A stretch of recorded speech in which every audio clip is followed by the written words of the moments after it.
Aesthetics, near and far to our direct perceptions, is important for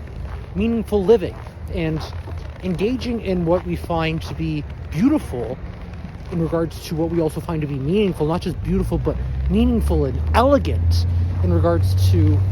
aesthetic properties and specific aesthetic qualities that are composed from specific objective properties of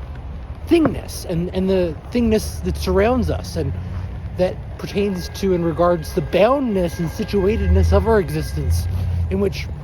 arrays of beauty are compositioned within true sight and what is sought in direct perception meaningfully, and which we can draw from prior existing meaningful information within our noggins, that we can remember the sentiment of specific meanings that have a semblance, that assemble specific aesthetic representations of what we really find to be moving in a deeper emotional level that's conducive to these meaningful emotions. Meaningful emotions of, say, joy or positivity, a sense of warmth,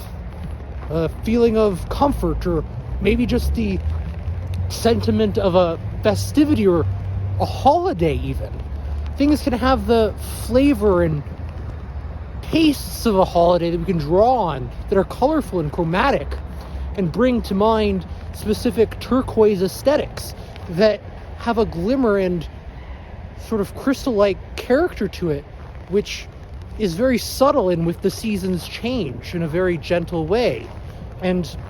has a very mindful, engaging component to it that can be deep and not necessarily without having to engage thought within that moment, but within the subsequent moment can bring with it greater insightfulness and these aha moments that come from aesthetic inspirations and these representations. And a lot of